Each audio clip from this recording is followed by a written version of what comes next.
This happened back when I was a freshman in college several years ago. The school I went to was fairly big. There were lots of students, and I was new to the school, but had met a lot of people so far, and had a little group of friends that I would hang out with. One night, someone in my friend group was invited to a house party. She invited us to go with too, and said that there was going to be a ton of people there, and several others that we knew. I agreed to go along, although I wasn't too excited about it. The next night, at about 9 p.m., we all walked from our dorm building that we lived in. There were 4 of us going that night, and it was about a 15-minute walk to get to the house. When we approached, we could hear the music coming from inside, and we walked up to the front step. After getting inside, I saw that it was packed. There were people everywhere, in the living room, kitchen, and as far as I could see in the house. My friends and I made our way inside, and found a couple of other people that we knew in there. It was good to see some familiar faces, and there were more people there that I knew than I thought would be.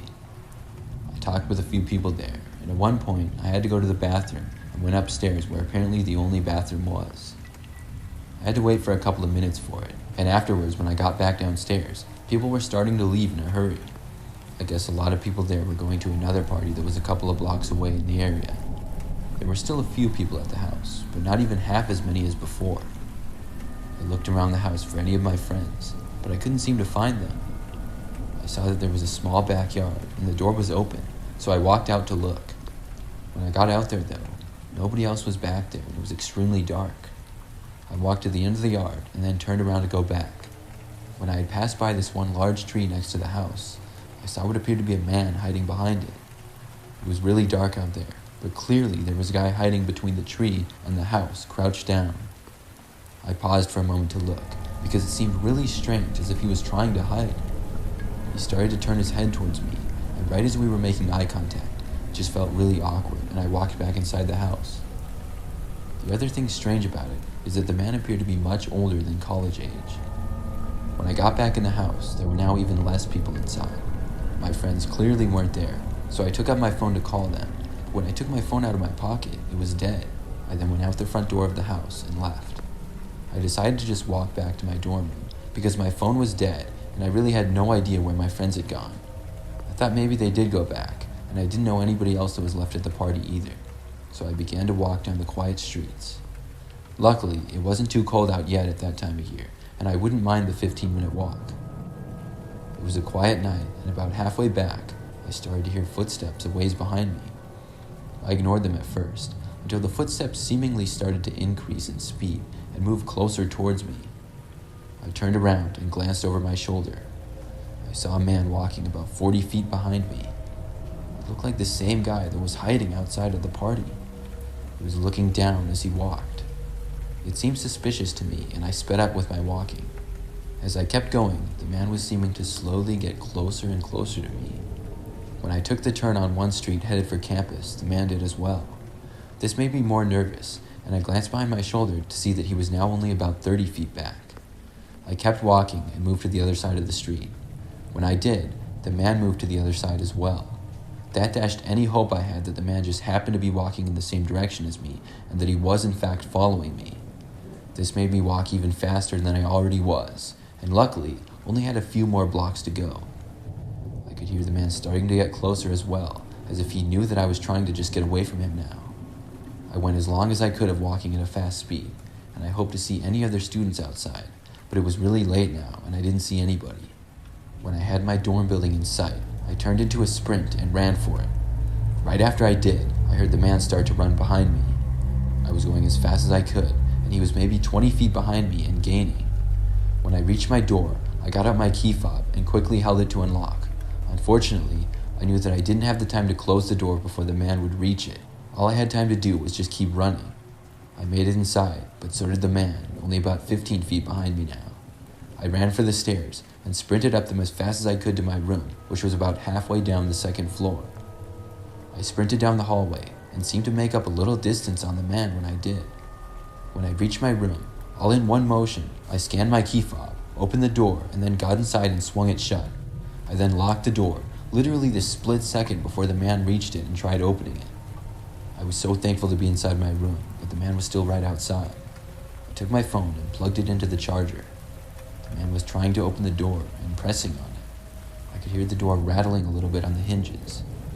Finally, my phone turned on, and I unlocked it and called the police immediately. I then yelled out towards the man that the police were on their way. After this, I stopped hearing him at the door, and I think he walked away. The police arrived at the dorm building about 5 minutes later, but unfortunately, the man had already left by then. I told the police all I could, and then saw a bunch of missed calls from my friends. It turns out they had looked for me at the party when everyone was leaving, but couldn't find me and thought that I must have left with everyone else. They had just gone to another friend's house, and thankfully were all right.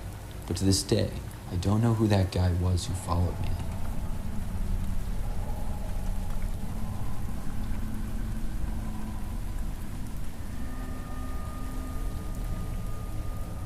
Back in college during my senior year, I lived in a house with a few other guys. They were good friends of mine, and we all had a 2-story house together with a small attic as well as a basement. There were 4 bedrooms in total, one for each of us, all on the second floor. I remember that in the fall, about midway through the semester, it was a Friday night, and my roommates were talking about having a bunch of people over. I knew that it would most likely turn into a house party, because we had done this a few times in the past, and it would usually end up with like 100 people in our house. As for myself, I'm not that much of a partier or drinker. I rarely have alcohol, and don't really like the atmosphere of a house party. But when we had them, I would usually go down and hang out with everybody though, and I always enjoyed it. On this night, people started coming over at about 8 p.m., and at first, we knew everyone, and we were just kind of hanging out. But eventually, more people started coming over, and by the time it was 10 p.m., our house was packed. People were all over the place, playing music, beer pong, and I didn't even know a lot of the people that were coming into our house. This went on for about another hour or so, until some of my roommates wanted to go out to the bars. I should mention that we were all 21 at the time, so my roommates would go out almost every weekend. I never really liked to go out to the bars, but I would sometimes be the designated driver and then go hang out with them. This time, I found that most of the people I knew had rides from someone else. As I saw everyone start to clear out of the house, I was kind of tired and decided to just call it a night at this point. I waited until everybody left my house, then I went to my bedroom and shut the door. I wasn't really that sleepy, but was definitely tired from the long week of school, and I shut off the lights, turned on the TV in my room, then got in bed and started flipping through the channels. About 15 minutes into this though, I heard my door start to slowly open. The doorknob turned, and I heard a creak. I looked at the door, startled, but the door didn't open any further, and nobody was there. I thought maybe one of my roommates had come back for some reason, but I hadn't heard anybody walk up the stairs. It was strange, and after a minute or so, I went back to watching TV. I believed it was one of my roommates, and I remained watching TV for probably 10 minutes or so. Then, at one point, I glanced over to my doorway again. The open crack was probably about 3 inches wide, but I noticed something more. There appeared to be someone standing there, watching me. I could see an eye peeking in, and the side of someone's face. It was hard to see because of how dark it was, and I really had to squint to be sure, but I was convinced that somebody was standing there watching me. It was really strange of one of my roommates to do something like that, and I really didn't think it was one of them. I got a really creepy feeling in that moment. Then, the door started to open wider. It revealed a man standing there, but I didn't recognize him at all. He didn't even look like a college kid. The guy then took a step into my room, and I sat up in my bed. When I did, he turned around and quickly left the room. I then heard footsteps going down the stairs, followed by a slam of our front door. I was quick to go down and lock the front door after I was sure that the man was gone. I told my roommates about it, and they came home later that night to find that several of their small valuables were missing, and much of the cash that they had around their rooms were gone as well. I guess some guy had snuck into our house during the party and was able to hide in there as everyone left. We were lucky that I was home, or who knows what else the man would have done, but it still scared me pretty bad.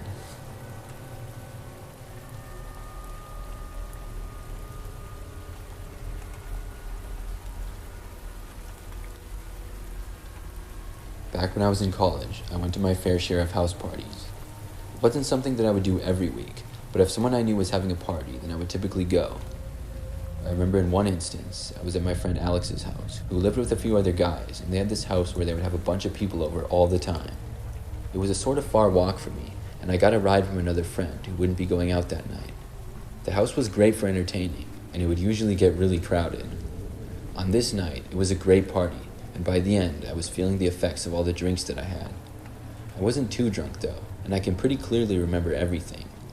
Basically, I was talking to this girl at the party who I had never seen before. She was tall and had blonde hair. I remember that she said she drove a friend there, so she wasn't drinking, but her friend had left with somebody else or something like that.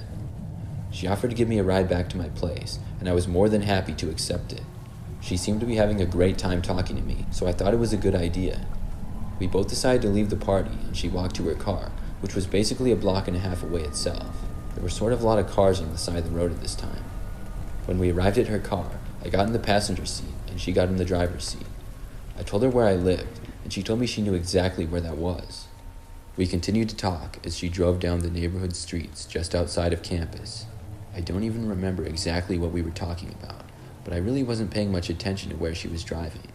Maybe it was the alcohol, but before I knew it, she had parked on the side of the road and told me that we had arrived. I said bye and got out of the car into the cool night air. She then drove away, and when I began to walk down the neighborhood street she left me out on, I realized that I had no clue where I was. I was nowhere near my neighborhood, and I knew I had given her the correct address. I reached for my phone to text one of my friends to come and pick me up, but I then realized that my phone was gone. This was devastating. I must have left my phone in her car or something. It was completely silent and very dark out where I was.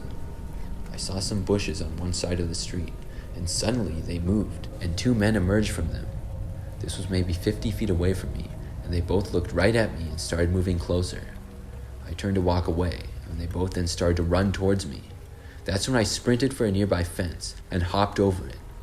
This fence was like 6 feet tall, and to this day, I have no clue how I did it. I pretty much just jumped, grabbed the top of it, and then swung myself over. I then took off running as far as I could just to get away from those guys. The jumping of the fence allowed me to put some distance on them, but I still had no idea where they were or even where I was. I kept running until I made it to another street. I began to walk along that street until I saw a car coming. The car seemed to slow down when it got towards me, and then it honked. I was nervous to look because of what I had just been through, but when I did, I saw that it was one of my friends named Jake. To me, this was one of the best sights that I'd ever seen in my life. I got in his car as fast as I could. Jake asked me what I was doing on this side of town, and I just told him I had no idea. Luckily for me, he happened to be driving through and was able to give me a ride home. Unfortunately, I never got my phone back and had to get a new one, but I'm still lucky to be okay.